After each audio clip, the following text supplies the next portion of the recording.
punya idola mereka yang bisa dibilang ini menjadi motivasi dia nih buat, berlatih terus supaya Ya, nantinya bisa satu panggung, betul. supaya bisa ngelawan juga. Karena gue yakin buat teman-teman yang lagi nonton atau mungkin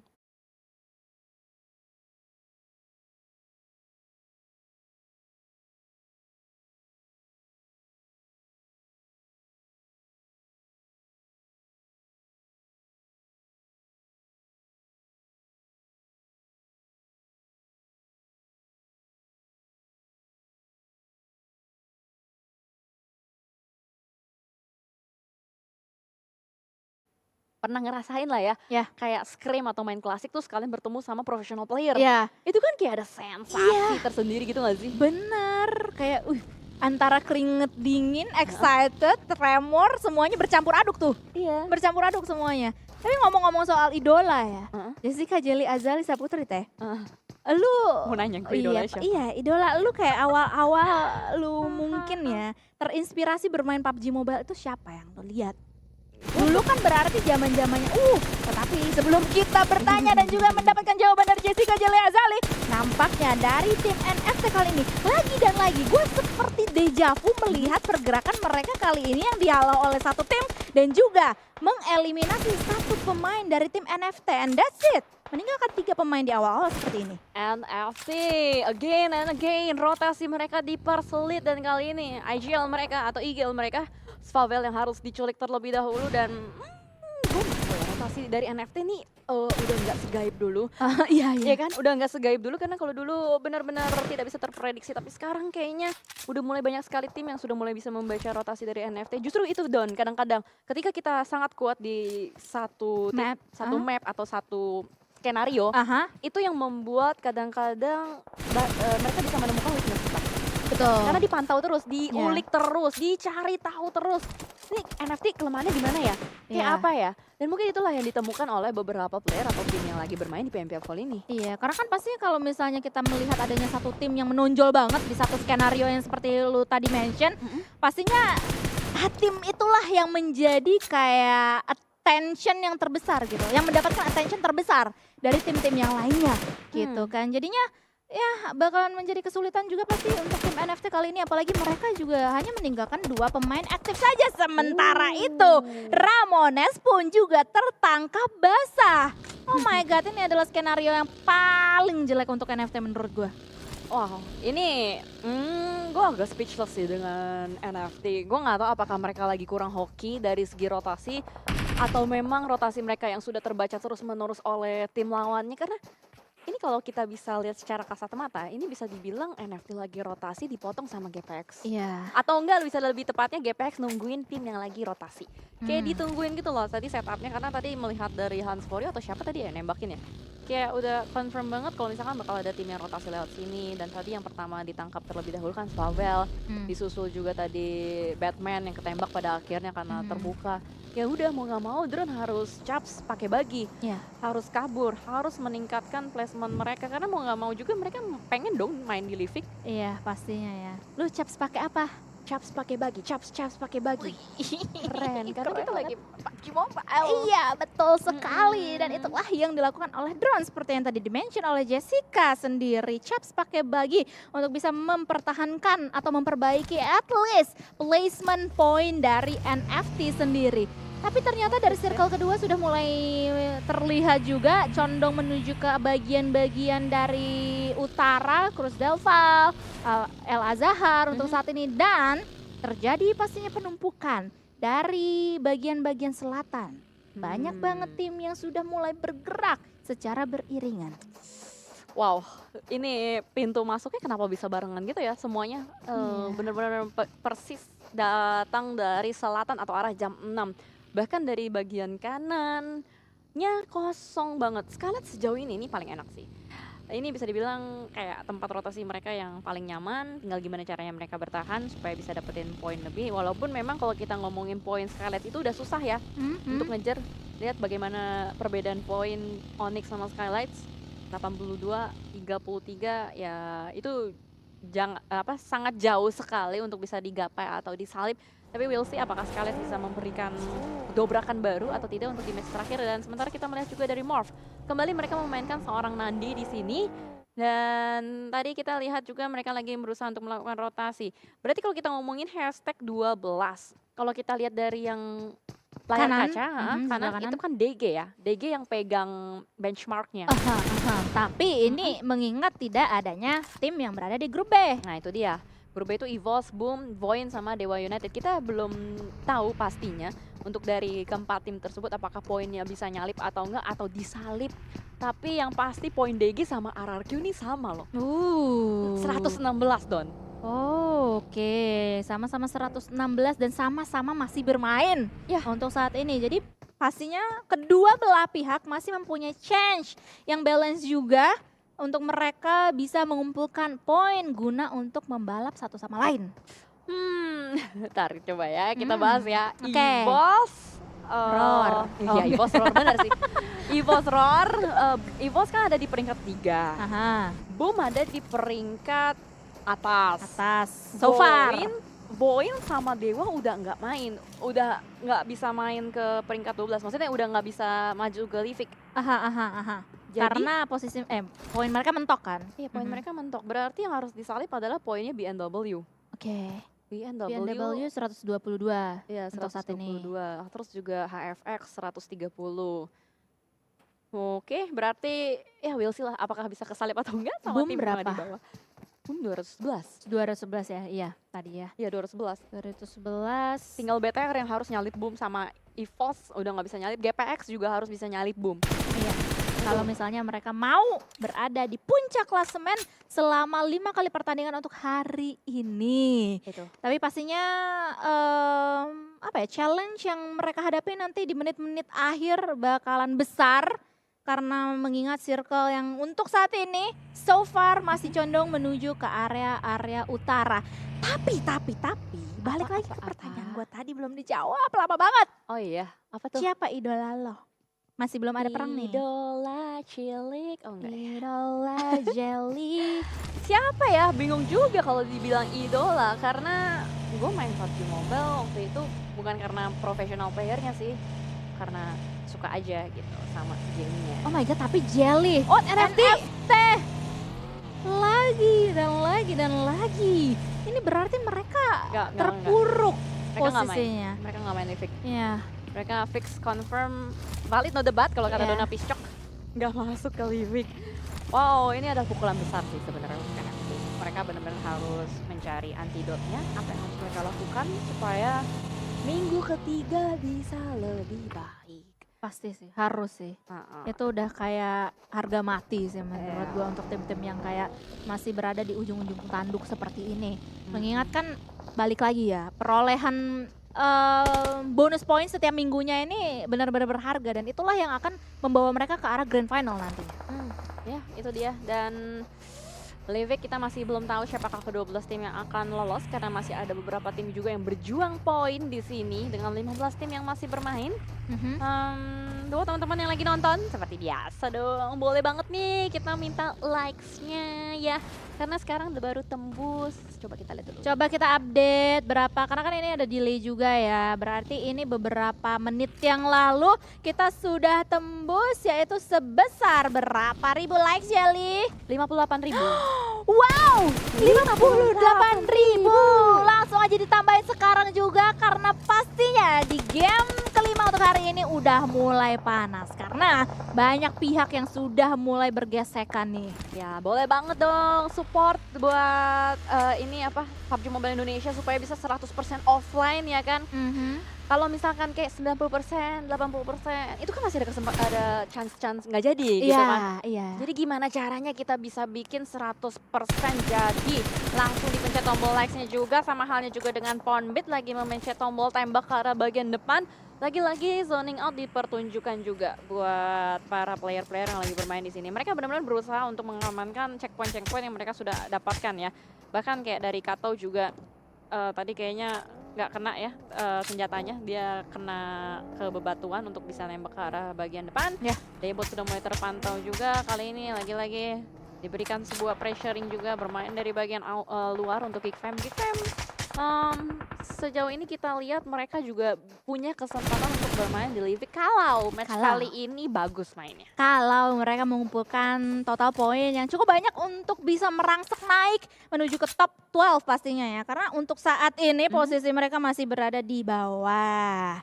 Tapi pastinya itu akan mereka usahakan seperti halnya dari tim Genesis Dogma Kids yang hanya meninggalkan 2 punggawa aktif saja. Mereka akan mengusahakan segala macam cara untuk tidak tereliminasi di awal-awal seperti ini. Itu pastinya adalah hal yang paling buruk untuk mereka saksikan. Tetapi nampaknya dari Nichil terkena damage yang cukup signifikan, on point banget itu barusan granat yang dilontarkan oleh Audrey. Tetapi dari sisi belakang ternyata Linkslah dari tim GPX yang mendapatkan eliminasi tersebut. Wow, GPX lagi benar-benar kejar setoran poin juga ya Don ya. Iya. Kalau lo lihat udah ngumpulin 4 elimination point dari mereka berhasil untuk memulangkan NFT secara utuh dan mereka lagi mode pengen ada di pucuk, Iya. pengen merebut kembali tahta mereka yang sebelum-sebelumnya mereka dapatkan, tapi ternyata Booms menolak untuk menyerah sebagai last man standing. Masih ada usaha fight dan perlawanan yang sedang dipertunjukkan kali ini, tapi ternyata dari Cimo sudah mulai mendekat ke arah bagian depan berusaha untuk screening out through the smoke. Masih belum connect peluru-pelurunya, tapi 3 player dari Geek Fam sudah mulai datang dan mendekat kembali ke arah Booms. Ayo mau kemana? Booms sudah mulai dijepit depan, belakang, kiri, kanan,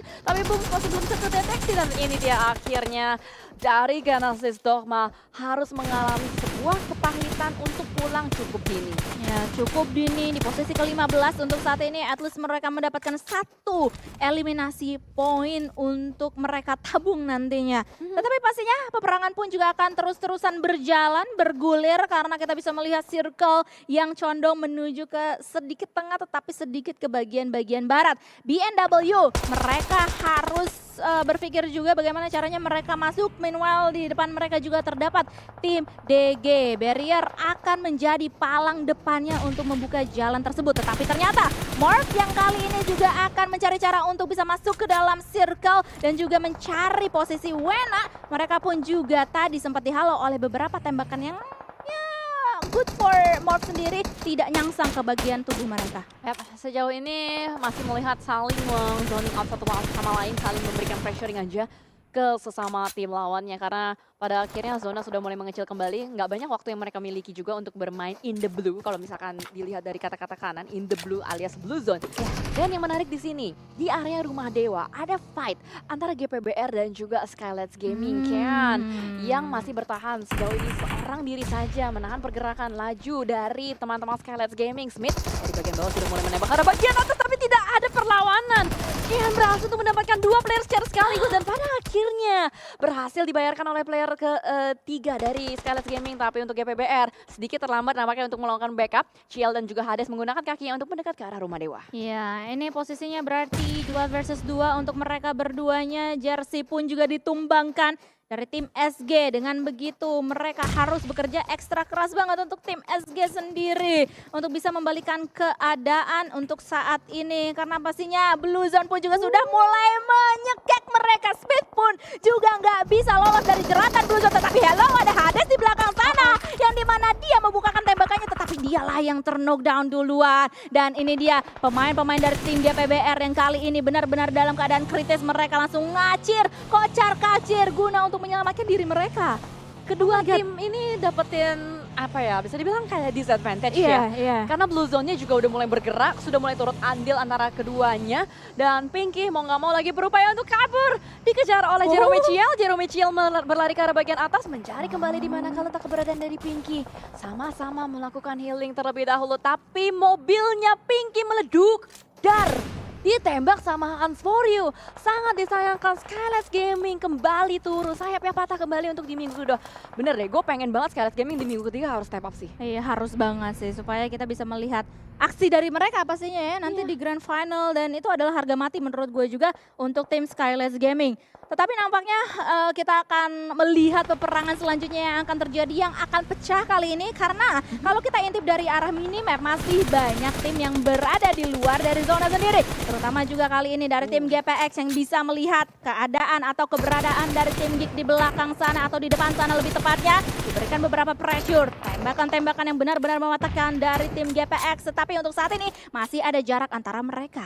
GPX langsung bergerak maju ke arah bagian depan, menginginkan supaya bisa masuk ke dalam circle, tapi masalahnya ini udah padat banget sih. HFX yang punya advantage paling besar, punya compound, punya dapat circle juga, tapi ada gerakan terobos aja lah menuju ke arah bagian depan. Boxku pun tertangkap dan nampaknya dari Geek Fam mampu melakukan perlawanan yang cukup keras kali ini dari Geek Fam. Tidak bisa dipulangkan secara mudah. GPX kapaknya hancur satu persatu, hanya tersisa Rosemary seorang diri dan ternyata mode GPX mengejar poin pun dipulangkan. Tidak berhasil untuk mendapatkan poin yang sangat-sangat maksimal. Wah, sayang sekali dengan begitu poin mereka stuck di situ. Dan pastinya beberapa tim di bawahnya masih bisa untuk mengejar poin dari tim GPX. Salah satunya adalah mungkin tim yang sekarang kita bisa melihat aksi mereka. RRQ Morse kali ini diberikan punishment yang benar-benar menyakitkan dari tim Aura. Dan ada backup yang akan dilakukan oleh tim RRQ, tetapi mereka bakalan diberikan pressure demi pressure yang non-stop, yang tidak ada habis-habisnya. Dari tembakan, dari beberapa utility yang dilontarkan juga ini memporak-porandakan pertahanan dari tim RRQ. Mereka nggak sama sekali dikasih nafas segar oleh tim yang sekarang sedang melihat ke arah mereka. Nggak bisa bergerak kemana-mana sih. RRQ dicepit, di burger, di sandwich oleh Geek Fam dan juga Aura. Dari kiri ada, dari kanan ada. Mau kemana RRQ? Posisi juga terbuka dengan sangat lebar. Terlebih dari Cimoy juga bakal ikut-ikutan maju ke arah bagian depan juga mencari di mana kan letak player-player dari RRQ. Satu player terakhir di depan sana, masih ada Asa, masih belum terdeteksi. Tapi kayaknya dari Morph sudah dipulangkan. Asa pun tersisa sendirian saja. Morph yang ternyata harus balik terlebih dahulu. Asa masih punya Asa di tengah-tengah antara Geek Fam dan juga Aura. Terjepit, tapi masih bisa bersembunyi di antara smoke, namun tidak untuk waktu yang lama. Langsung dipulangkan begitu saja Cimoy. Last man standing dari Geek Fam juga lagi berupaya untuk fight habis-habisan. Struggling keras, tapi ternyata pun tidak bisa bertahan lebih lama lagi. Naga dari Aura masih menyala. Iya, betul sekali, apalagi tadi juga ada Blue Zone yang benar-benar menggelitik dan juga mematikan ke arah pemain-pemain yang sekarang sedang berdansa di bagian-bagian zona. Tetapi kita ngintip ke arah tim BTR, mereka sudah mengumpulkan 5 total eliminasi poin dan nampaknya posisi mereka untuk saat ini masih diungguli oleh zona. Oh, di Tenggara kan itu? Biru kan? Iya, betul sekali. Pawang Jona. Oh my lord. Ya. Ternyata pawang Jonanya masih ada di BTR. Berarti we'll see apakah BTR masih bisa melakukan eksekusi sampai kelas gamenya atau tidak. Karena walaupun dapetin zona, tinggal gimana caranya dia melakukan eksekusi. Lihat bagaimana dari Loxi bisa mendapatkan beberapa kepala-kepala juga dari BNW. Sedikit tertekan nampaknya, nggak bisa turun gunung dengan sangat mudah. Karena kalau kita lihat dari bagian minimap, BNW perlu turun gunung. Mereka perlu melakukan setup juga. Dan terus-menerus semua tim, semua lawan-lawan yang di zoning out oleh BTR. Iya, ini gue kayak deja vu sih melihat pergerakan yang dilakukan oleh BTR. Bahkan satu persatu DG pun juga dieliminasi kali ini oleh tim BTR. Onyx pun kali ini juga menjadi mangsa selanjutnya untuk mereka. Dan nampaknya di sisi bagian atasannya kita bisa melihat adanya tim BNW yang juga sekarang sedang kesulitan, sedang kewalahan. Tetapi di atas ada Aura juga nih yang nampaknya masih menyala api-apinya di atas sana. Ya, bermain di bagian high ground untuk Aura itu sendiri dan mereka masih touchdown ke dalam zona, masih masuk ke dalam zona juga. BNW nampaknya kesulitan untuk bisa masuk, tapi ternyata ada sebuah tembakan sedikit nyasar juga ke arah bagian depan. Satu persatu player-player dari BNW juga turu dan dari Sinon pun berusaha untuk mendapatkan satu persatu player-player, tapi ternyata ada balasan yang juga merupakan dari Aura. Aura turut ikut campur, tapi tangannya mulai pindah-pindah ya Bunda. Mulai Iya, banyak Bunda. sekali fight-fight yang terjadi juga. Dari BTR kembali mendapatkan mangsa yang sangat nikmat. Tinggal menjadi watchtower aja. Deja vu cuy, Deja vu, serius deja vu. gue deja vu banget ngelihat ini. Dan barusan lagi ya kejadiannya dari tim BTR berhasil untuk menyapu bersih tim-tim yang berada di depan mata mereka. Tetapi kita akan lihat selanjutnya, ini mungkin akan terjadi peperangan antara tim Onyx dan juga tim Aura sesaat lagi. Karena Jason akan menjadi garda terdepan, menjadi frontliner untuk tim Aura, mencari, men-sweeping ke bagian defensive area dari tim Onyx. Yes, sejauh ini Jason sedikit ngerem ya, Ya. nggak mau tergesa-gesa karena satu playernya tertahan di bagian belakang sana, ngepick sedikit tarik mundur lagi. Nggak jadi langsung maju ke arah bagian depan, tapi ternyata wing dari Jessie. Ada sebuah frag grenades yang sudah mulai dilontarkan, membuat entry fragger dari Aura sedikit tertahan, nggak berani untuk tergesa-gesa maju ke arah bagian bawah. Tapi ternyata ini adalah posisi yang sangat terbuka sebenarnya untuk kedua tim, dan mereka semua belum touchdown ke dalam circle-nya. So we'll see apakah yang bakal dilakukan oleh teman-teman dari Aura dan juga Onyx. Meanwhile ada Watchtower di sana, BTR atau Bigetron Red Alien yang standing strong dengan 8 eliminasi poin. Bahkan mereka mau pemain-pemain dari tim HFX, tapi war antara Aura dan juga Onyx pun kali ini benar-benar nggak bisa kita tinggalkan keseruannya, karena pastinya mereka harus mengclearing area mereka satu persatu. Tetapi pemain-pemain dari tim BTR akan keluar dan mungkin langsung aja naik ke puncak bukit. Ini kayaknya lagi mode hunting point gak sih dari Iya. BTR itu sendiri. Robotnya lagi panas-panasnya. So let's go teman-teman yang lagi nonton, jangan lupa untuk dipencet tombol like-nya. Kita tembusin 100.000 picis like supaya 100% offline ya teman-teman semua. Karena masih ada 4 tim yang bertarung di sini. Ada BTR, Aura, HFX dan juga Onyx. Dan ini adalah pertarungan yang sangat menarik karena 1, tempatnya open field. 2, obstacle-nya minim banget. 3, ada banyak sekali terrain yang bisa dimainkan. Walaupun memang kalau kita lihat dari BTR yang lebih percaya diri untuk maju ke arah bagian depan. Walaupun Harvest berusaha untuk pede nembak ke arah bagian Aura, tapi ternyata counter shoot yang lebih menyakitkan datang dari teman-teman lawannya. Namun demikian kita melihat dari Aura, last man standing Jexy. Apa yang bakal dilakukan? Tapping ke arah bagian depan karena hanya menggunakan mini 14-nya. Belum mengganti senjata, dan kali ini M4 sudah mulai di tangan dari seorang Jexy. Zona sudah mulai bergerak juga. Posisi sangat terbuka. Jexy nampaknya akan menjadi last man standing kali ini. Iya, karena Jason langsung aja bisa tereliminasi oleh pemain dari tim Bigetron Red Alien untuk saat ini. Jexy sebagai the last man standing berhasil untuk memberikan impact yang luar biasa ke arah salah satu pemain tim Onyx dan berhasil untuk mendapatkan 1 eliminasi poin tambahan untuk timnya. Dan Jexy masih bertahan untuk saat ini walaupun dengan setitik darah terakhir. Wow, kalau gue lihat dari sosmed juga Jexy lagi ulang tahun nih. Kayaknya lagi ada Wow. api-api membara, tapi yang lagi membara di sini adalah Bigetron Red Alien dengan 4 dan sebuah nades. Connect. Wow, bukan nades melainkan sebuah vehicle explosion meledakkan match terakhir. Winner chicken dinner untuk Bigetron Red Aliens again. Coy, ini berarti Apa? 3 kali pertandingan straight mereka WWCD. Mengingat tadi di pertandingan e-Ranger pertama mereka tidak bermain sekali lagi. Wah, gokil sih. Akhirnya